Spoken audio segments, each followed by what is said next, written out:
জীবনকে আমরা যেভাবে দেখি, জীবনও ঠিক সেভাবেই আমাদের কাছে ধরা দেয়। কারণ জীবন যে এক আয়না স্বরূপ। চলুন এ বিষয়ে আজকের গল্প শুরু করা যাক। রূপকথার এক গ্রামে নদীর ধারে একটি ঘর ছিল, যার নাম ছিল 1000 আয়নার ঘর। সেই গ্রামে সুন্দর হাসি মাখা মুখের একটি ছোট্ট মেয়ে ছিল। মেয়েটি একদিন তার বাবা মার মুখে শুনতে পায় তাদের গ্রামের আয়না ঘরের কথা। এর আগে মেয়েটি কোনোদিন ঘর থেকে বার হয়নি। সে প্রকৃতি দেখেনি কোনো বাস্তবতাও।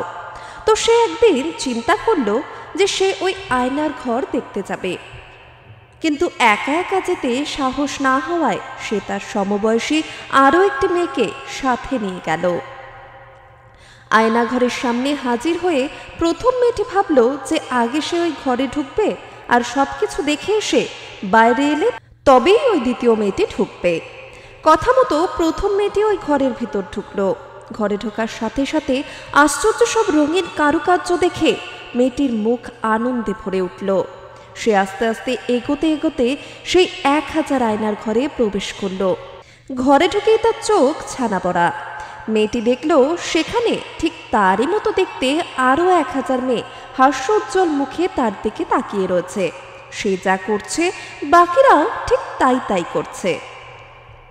মেয়েটি এবারে সবকিছু দেখে অনেক মজা পেয়ে বাইরে চলে এলো এবং তার সঙ্গীকে সব ব্যাপার খুলে বলল এবং বলল যে এমন সুন্দর জায়গা আমি আগে কখনো দেখিনি। সুযোগ পেলেই এবার থেকে আমি এই জায়গায় চলে আসব। সব কথা শুনে এবারে দ্বিতীয় মেয়েটি কিছুটা ভয় ভয় মন নিয়ে ঘরের ভেতর ঢুকলো। ঘুরতে ঘুরতে আতঙ্কিত মনে সেও এবারে সেই 1000 আয়নার ঘরে প্রবেশ করলো। ঘরে ঢোকার সাথে সাথে মেয়েটি ভয় পেয়ে উঠল।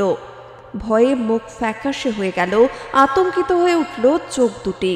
সে খেয়াল করল ঠিক তারই মতো দেখতে আরও 1000 মেয়ে আতঙ্কিত আর ভয়ার্ত চোখ তার দিকে তাকিয়ে রয়েছে। মেয়েটি যে ভয়তে দুহাত তুলে বলছে, তোমরা কারা? সাথে সাথে বাকি 1000 মেয়েও 2 হাত তুলে তার দিকে নজর দিচ্ছে। এবারে মেয়েটি প্রচণ্ড ভয় পেয়ে ঘর থেকে দৌড়ে বেরিয়ে এলো এবং প্রথম মেয়েটিকে বলল, শিগগিরই বাড়ি চলো, এটা খুব বাজে জায়গা, আমি আর কোনোদিনও এই জায়গায় আসবো না। এই গল্পের শিক্ষা, জীবনটাও একটা আয়না স্বরূপ। আপনি যেভাবে জীবনকে দেখবেন সেও ঠিক সেভাবেই আপনার কাছে ধরা দেবে। যারা সাহসিকতা, ভালোবাসা, উৎসাহ জয় করার অদম্য ইচ্ছা নিয়ে সামনে এগিয়ে যায়, জীবন তাদের কাছে অনেক সহজ ও আনন্দময় হয়ে ধরা দেয়। কিন্তু যারা হতাশা, ভয়, মানসিক অবসাদ নিয়ে সামনে হতে চায়, তাদের চোখে সাফল্য যেন মরীচিকা মাত্র। জীবন হয়ে ওঠে ক্লান্তিকর, বিষণ্ণময়। বাস্তবতাকে আপনি যেভাবে দেখবেন আপনার সামনে তা সেভাবেই ধরা দেবে। আজকের পডকাস্ট কেমন লাগলো অবশ্যই জানাবেন। আপনাদের কাছে এরকম অনুপ্রেরণামূলক কোনো গল্প থাকলে আমাদের সঙ্গে শেয়ার করবেন। আপনাদের গল্প সবার কাছে পৌঁছে দেব আমরা আমাদের পডকাস্টের মাধ্যমে।